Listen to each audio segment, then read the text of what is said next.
question is, Dave, do you got 6 years in you to wait for somebody you've been crushing on? I'm talking about somebody super fire. You're like, every time you see them come down the timeline, you're like, I can't wait to get them. That they on my bucket list. I need this in my life. 6 years, for people who don't remember, Down in the DM, Yo Gotti featuring Nicki Minaj came out 6 years ago. All I'm asking is, can you wait 6 years to finally get the dating experience you've been looking for? No, and it's never worth it. It's never worth it.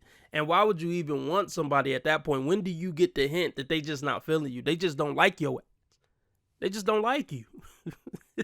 You're in love with the idea you have of them. That's always the case. When you actually get around them and smell their funk, see them digging in their nose, go in the bathroom after they just did, like, you're not going to feel the same about them. When you see how they act when they get mad, you see how they handle arguments, when you meet their parents and their parents awful and terrible to be around, look, you're not going to feel the same way. You're in love with something that don't really exist.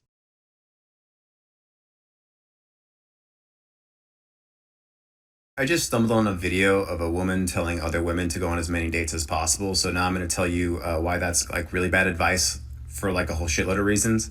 Yeah, this is going to be a bummer. Remember, comparison is the thief of joy. So the issue you're going to have when dating is actually going to be comparison. So what's fucking up a lot of people right now is, let's say you dated 20 people, right? There's going to be a best one of those. And that's a problem. The red pill dipshits actually have a really good term for it. They call them alpha widows. It just means like a woman who dated a guy who was like... Red pill dipshits.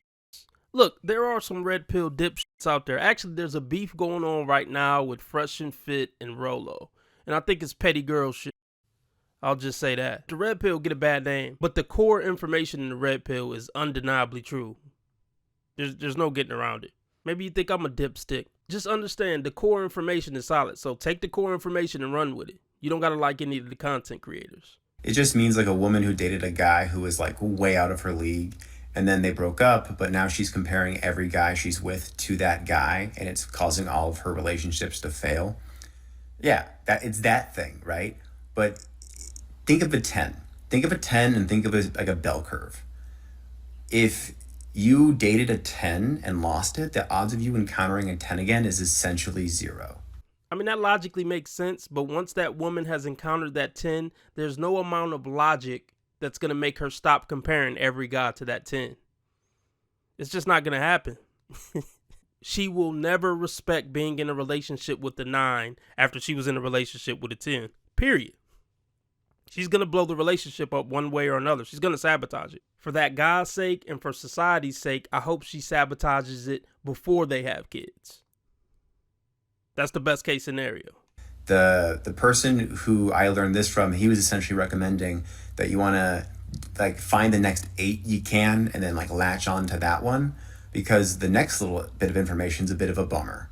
Arranged marriages pass marriages for love around year 5 in happiness. So arranged marriages are happier long-term than people who pick their own partners.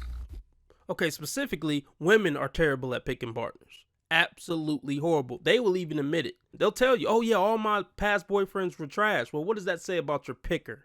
You're terrible at picking men. Society was better when the dads picked the partner for the daughter. A lot of society's problems is because women pick the worst men to reproduce with. And then those kids grow up to be terrible people and destroy society. And you want to know why? It's obvious. It's because the people who are picking their own partners are viewing each other as disposable. When you view your partner as someone you can replace, yeah, you'll get upset and you'll get all butthurt and you won't fix because you can replace them, right? There's less incentive. Well, when it's an arranged marriage, this is your person. You have to make this work. You are more likely to try. You're more likely to negotiate. You're more likely to come to terms because you have to fucking stay with this person. As long as they know they have the option of a bunch of guys in the inbox, they're not going to fight to work through ish. And here's the thing. Even after they've been ran through and they know all the downsides to just dating around and going to bars and Tinder flings, at that point, they're so damaged, even if they wanted to be a wholesome wife and committed, disciplined, wholesome wife, It's just not in them at that point. The only path to success for women is to settle down with the guy between 18 and 23. After that, it's pretty much a wrap. Whatever reason that a woman is single after 23 is the reason why she's probably going to be single for the rest of her life. And even if she does finally get with a guy and settle down, have kids or whatever, it's not going to last till death. I'll just say it like that. The relationship will not last. You don't have an option, right? You don't have an out.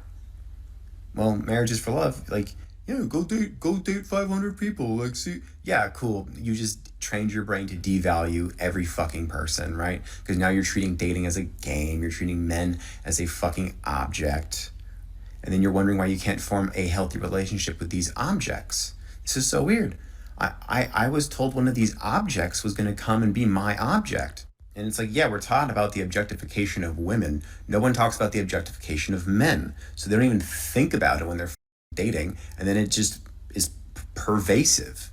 And I'm not saying like let your parents pick your partner. I'm just saying if you're treating the whole finding of a partner like it is a game, you're gonna get played. Oh my god, that's such a good pun.